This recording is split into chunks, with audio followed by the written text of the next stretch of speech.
ছাদ বাগানটা যত্ন করে গুছিয়ে নিয়ে করে নিয়েছি ছাদটাকে পরিষ্কার, সেটা দেখিয়েছি এই ভিডিওতে।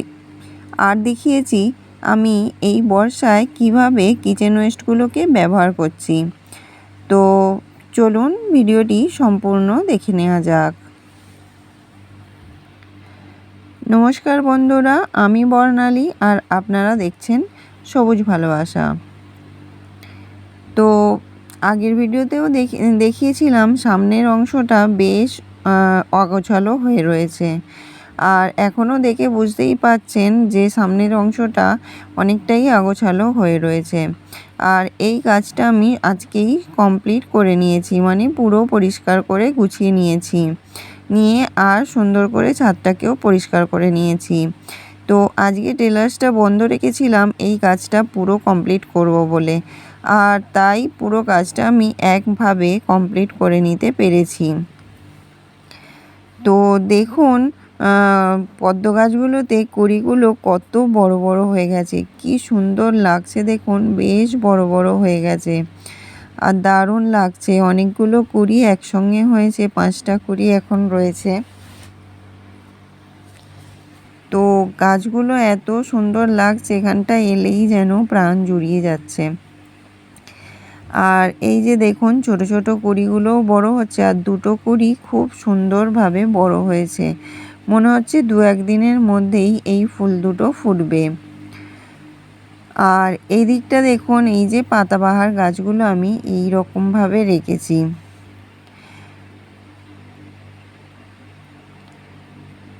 দেখে বুঝতে পারছেন ছিল লম্বালম্বিভাবে আমি রেখেছি আড়াআড়িভাবে। তো আরও কিছু গাছ রয়েছে, ওগুলোকেও রেখে দেব, দিয়ে এই যে এইগুলোকে আর এগুলো পুরো এখানটা পরিষ্কার করে নেব। তো পাতাবাহারগুলো রেখে দেবার পর ভাবলাম যে ওখানটায় পাতাবাহারগুলো না রেখে এই পেছনে এই গাছগুলো এইদিকে রেখে আর সামনে আরেকটা কলাম করে, মানে রো করে ওখানে পাতাবাহারগুলো রাখি।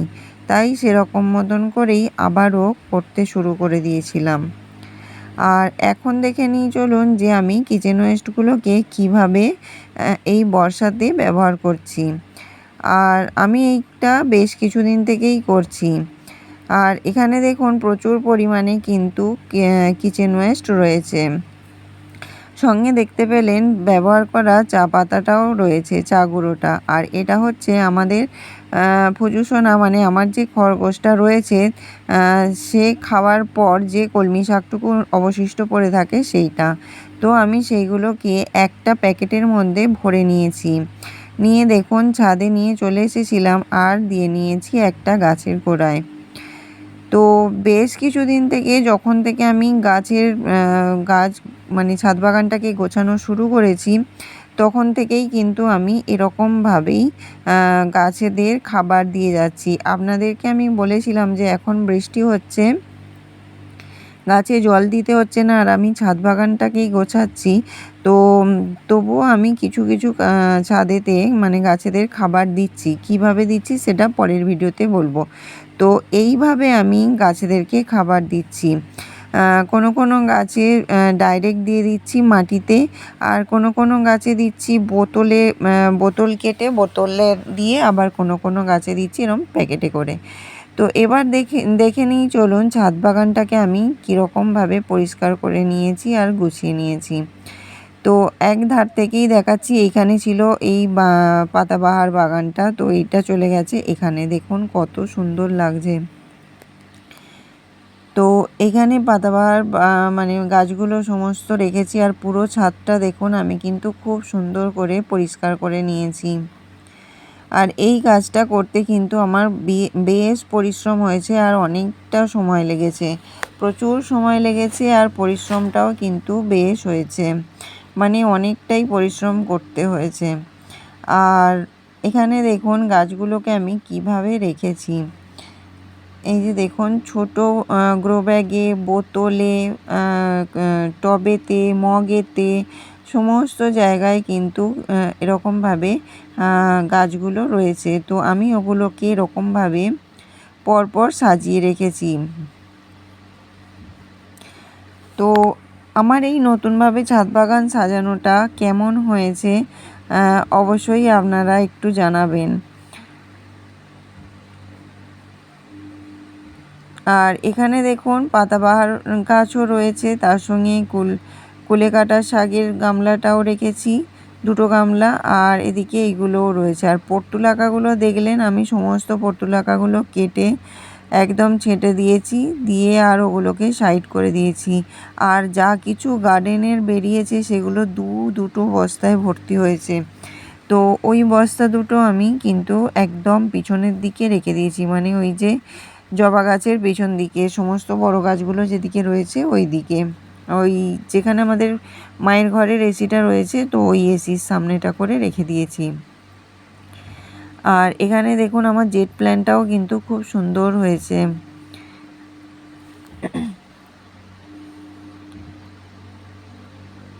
আর সমস্ত গাছের গোড়ায় দেখতেই পাচ্ছেন, মানে ইঁটের কাছে সমস্ত জায়গায় আমি কিন্তু চুন দিয়ে নিয়েছি। আর এই যে দেখুন যে পর্তুলাকাগুলো কেটে ছেটে মানে বাদ দিয়ে দিয়েছি, ওগুলোকে এক সাইড করে রেখে দিয়েছি।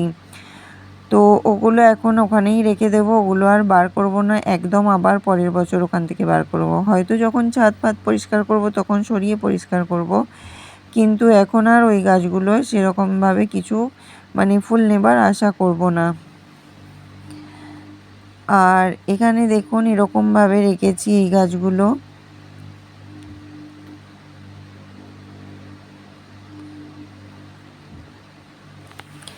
দেখে বুঝতেই পারছেন কীরকমভাবে সমস্ত গাছ আমি রেখেছি। আর পুরো ছাদ বাগানটা আমার ভরে গেছে, মানে পুরো, মানে কি বলবো, সবুজে সবুজ হয়ে গেছে। এত সুন্দর লাগছে যে কি বলবো, আমার তো খুব ভালো লাগছে। আর আপনাদের কেমন লাগছে অবশ্যই জানাবেন।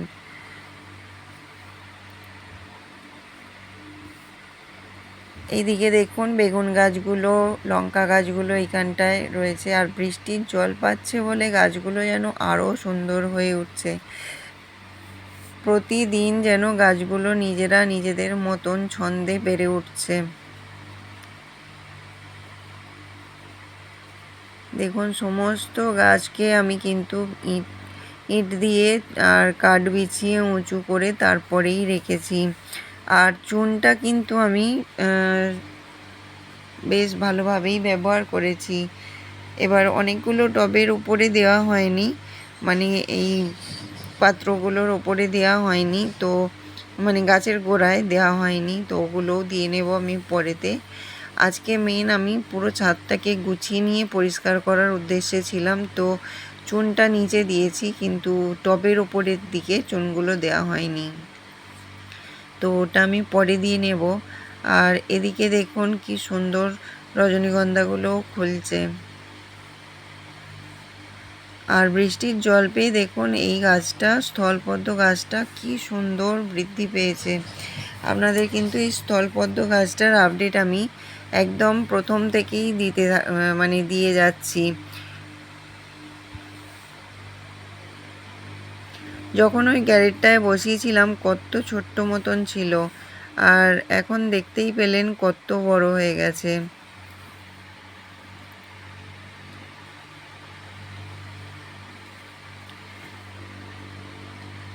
দেখুন কত সুন্দর লাগছে। আর মাঝে মধ্যে এরকম বাগানে একটু ঘুরিয়ে দিলে কি হয়, বাগানটাও পরিষ্কার হয়ে যায়, আর ছাদটাও ভালো থাকে, আর গাছপালাগুলোও কিন্তু খুব সুন্দর, মানে ভালো থাকে।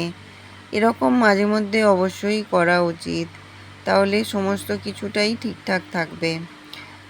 আর এই যে দেখুন এইখানে রেখেছি বস্তাগুলো, দেখতেই পেলেন ওখানে রেখেছি দুটো বস্তা, যেগুলো গার্ডেন থেকে ওয়েস্টেজ বেরিয়েছে, যে দেখতে পেলেন জড়ো করে রেখেছিলাম, তো ওইগুলোই ওর মধ্যে রেখেছি দুটো বস্তায়।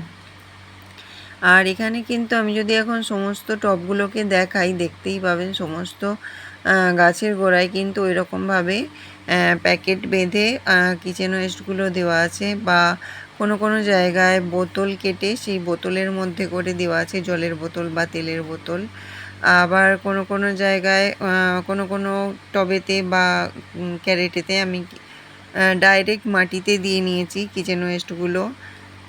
তো কিচেন ওয়েস্টকে আমরা কিন্তু বিভিন্নভাবে ব্যবহার করতে পারি।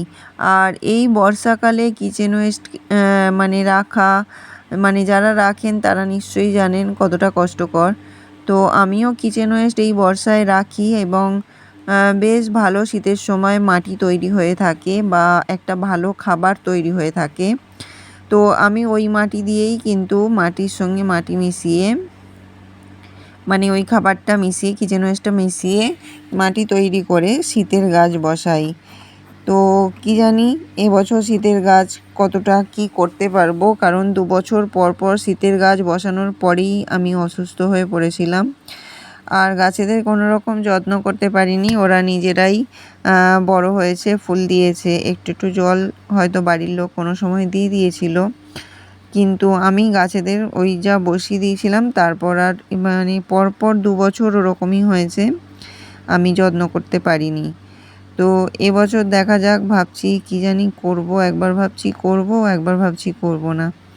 তো দেখা যাক, করলে নিশ্চয়ই আপনারা দেখতে পাবেন। তো চন্দ্রমল্লিকা তো বসাচ্ছি এখন, যেহেতু মাদার গাছগুলো রয়েছে, আর গাঁদাও বসাবো। তো আপনাদের সঙ্গে অবশ্যই সেই সমস্ত ভিডিও শেয়ার করব। তো এতটুকুই ছিল আমার আজকের উপস্থাপনা। আপনাদের কেমন লাগলো জানাবেন। আর যদি ভালো লেগে থাকে লাইক করবেন, কমেন্ট করবেন, শেয়ার করবেন। আর আপনি যদি নতুন বন্ধু হয়ে থাকেন তাহলে অনুরোধ রইল চ্যানেলটি সাবস্ক্রাইব করে পাশে থাকার। আপনারা সবাই খুব ভালো থাকবেন, সবুজের সঙ্গে থাকবেন, সবুজকে ভালোবাসবেন, এটাই হলো প্রধান উদ্দেশ্য।